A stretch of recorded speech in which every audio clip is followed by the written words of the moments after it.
Guidance گرو کے معزز دوستو، میں ہوں ادریس اوان اور آپ تمام دیکھنے اور سننے والوں کو السلام علیکم۔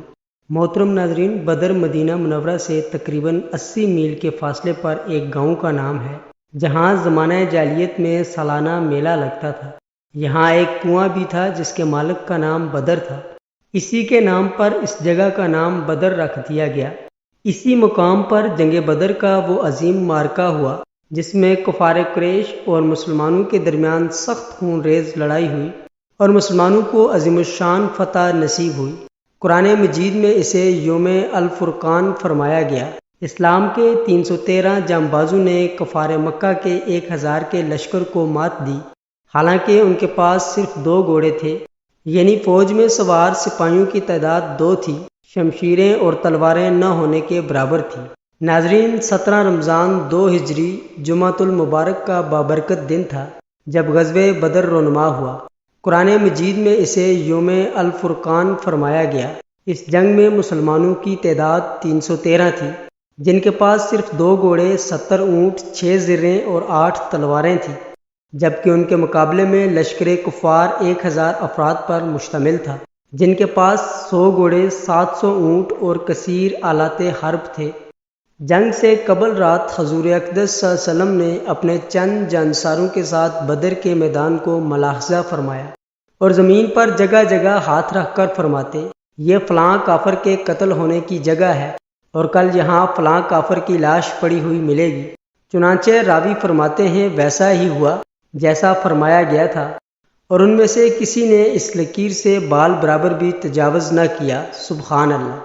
کیا شان ہے ہمارے پیارے آقا صلی اللہ علیہ وسلم کی کہ اللہ عز و جل کی عطا سے ایک دن پہلے ہی یہ بتا دیا کہ کون کب اور کس جگہ مرے گا۔ اس رات اللہ عز و جل نے مسلمانوں پر اونگ طاری کر دی، جس سے ان کی تھکاوٹ جاتی رہی اور اگلی صبح بارش بھی نازل فرمائی، جس سے مسلمانوں کی طرف ریت جم گئی اور پانی کی کمی دور ہو گئی۔ آقا صلی اللہ تعالیٰ علیہ وآلہ وسلم نے تمام رات اپنے رب عز و جل کے حضور عاجزی و نیاز میں گزاری اور صبح مسلمانوں کو نماز فجر کے لیے بیدار فرمایا۔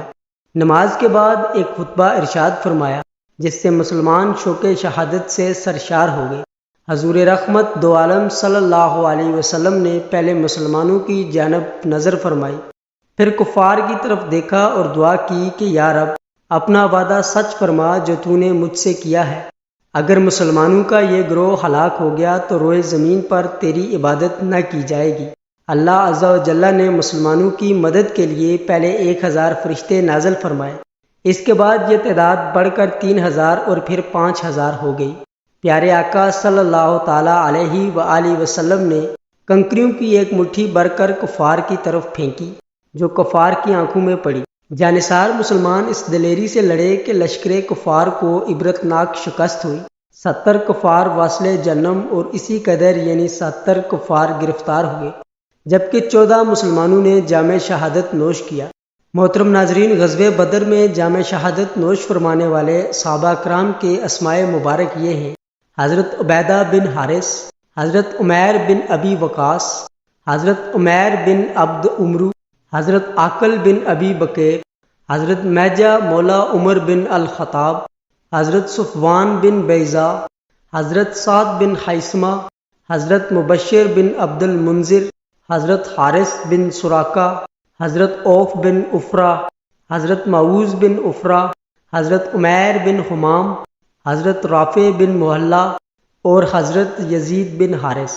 ناظرین، غزوہ بدر میں مسلمان بظاہر بے سر و سامان اور تعداد میں کم تھے، مگر ایمان اور اخلاص کی دولت سے مالا مال تھے۔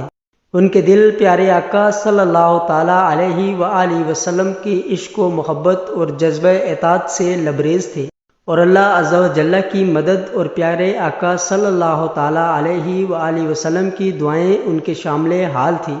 یہی وہ اسباب تھے جنہوں نے اس معرکے کو یادگار اور قیامت تک کے مسلمانوں کے لیے مشعل راہ بنا دیا۔ دعا ہے کہ اللہ عز و جل ہمیں بھی اپنے پیارے حبیب حضرت محمد صلی اللہ علیہ وسلم کی محبت اور اطاعت کا جذبہ عطا فرمائے۔ محترم ناظرین، اگر ویڈیو پسند آئی ہو تو ویڈیو کو ایک پیارا سا لائک اور چینل کو سبسکرائب ضرور کر دیں تاکہ ہر نئی آنے والی ویڈیو آپ کو بآسانی مل سکے۔ آج کی ویڈیو میں بس اتنا ہی، ملتے ہیں ایک اور نئی ویڈیو کے ساتھ، تب تک اپنا خیال رکھیے گا، اللہ حافظ۔